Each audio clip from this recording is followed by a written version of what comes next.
Bottle પણ નથી આવતી ને એવા ભાવથી અમારી ડુંગળી વેચાય છે। અમે ઘણી બધી મહેનત કરીને લઈ આવી, સારી આશાએ લઈ આવતા હોય, કારણ કે અમને બીજા પાકના ભાવ નથી મળતા એટલે અમે ડુંગળી તરફ પડ્યા। પણ ડુંગળીમાં આ વર્ષે બહુ ઉત્પાદન ઓછું છે અને ભાવ પણ ઓછા મળ્યા। સાંભળો ખેડૂતની વ્યથા। 3 મહિના દિવસ રાત પરસેવો પાડી ખેતરમાં જોતરાયા, સારા ભાવ મળે તે માટે અઢળક ખર્ચા પણ કર્યા, પણ પાણીના ભાવે ડુંગળી વેચાઈ। નિસાસો નાખતા ખેડૂતો ખૂબ સાચી વાત કરી કે એક પાણીની બોટલ પણ 10 રૂપિયામાં મળે છે, પણ ખેડૂતોની ડુંગળી પ્રતિ કિલોના 3 થી 4 રૂપિયા કિલોએ ડુંગળી વેચાઈ રહી છે। સૌરાષ્ટ્રના ખેડૂતોને ઉત્પાદન પડતર કરતા પણ નીચા ભાવે ડુંગળી વેચવા મજબૂર। આ પડતર થાય અમને 15 રૂપિયાની કિલો તો પડતર થાય છે, વેચાય છે તો 70 રૂપિયાની મણ જાય છે 20 કિલો, એમાં શું વરે 3-4 રૂપિયાની કિલો થાય, એમાં મજૂરી ન હુજે।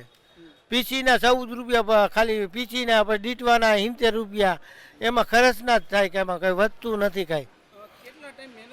3 મહિના મહેનત કરી એને આ લઈ આવવાનો 100 રૂપિયાનો ખર્ચો તો પીછીનો થાય છે, ખાલી વાહન ભાડું ને દીટાય તો ખેડૂતને તો પૂરેપૂરી તકલીફ છે, પણ તો કોઈ સમજતું નથી। સરકાર નિકાસ કરે તો હંધું સારું છે, તો કોઈ વાંધો નથી।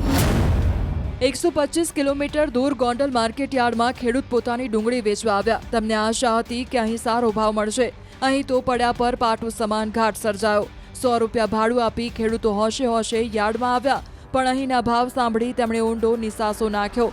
આટલી મુશ્કેલી છતાં પણ મોઢા પર સ્મિત રાખી ખેડૂતો ભારે મને ડુંગળી વેચી રહ્યા છે।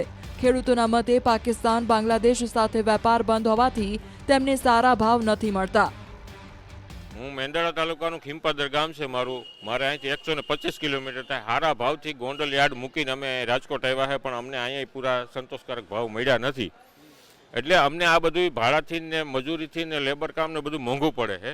એટલા માટે અમે સારી આશા અહીંયા આવ્યા, પણ અહીંયા મળ્યા નહીં। પણ જે આપણી બોર્ડરો બંધ છે, સરકારને મારી એવી નમ્ર વિનંતી છે કે વેપાર બધી જગ્યાએ ચાલુ હોવો જોઈએ, રાજકીય મુદ્દો અલગ હોવો જોઈએ, અને પાકિસ્તાન રે બાંગ્લાદેશ રે શ્રીલંકા રે પણ આપણો વેપાર ચાલુ હોવો જોઈએ। તો ખાસ કરીને તો ખેડૂતને ભાવ અત્યારે 170 રૂપિયા, અને એક તો મારો એક વકલ તો ગયો 113 રૂપિયા, એક 92માં ગયો છે। એક મણ ડુંગળી 60 રૂપિયાથી લઈને 200 રૂપિયા પ્રતિમાં વેચાઈ રહી છે। મોટા ભાગની ડુંગળીના ભાવ 60 થી 70 રૂપિયા પ્રતિ મણ હરાજી એટલે કે પ્રતિ કિલોના 3 થી 4 રૂપિયા કિલોએ ડુંગળી વેચાઈ રહી છે। રાજકોટ માર્કેટિંગ યાર્ડમાં સારી ક્વોલિટીની નાસિક ડુંગળી પણ મોટા પ્રમાણમાં વેચાણ માટે આવી। નાસિકની સારી ક્વોલિટીની ડુંગળીના ભાવ 250 થી 300 રૂપિયા છે। સૌરાષ્ટ્રમાં સૌથી વધુ વાંકાનેર, મહુવા, ભાવનગર તાલુકામાં ડુંગળીનું વાવેતર થાય છે। ગોંડલ, ધોરાજી, ઉપલેટા અને ગીર સોમનાથ તથા જૂનાગઢ જિલ્લામાં પણ ડુંગળીનું મોટા પ્રમાણમાં વાવેતર થાય છે। એક તરફ વરસાદમાં ડુંગળીના પાકને નુકસાન થયું, તો બીજી બાજુ ડુંગળીના ભાવ તળિયે જતા રહેતા ગરીબોની કસ્તુરી ખેડૂતોને રડાવી રહી છે।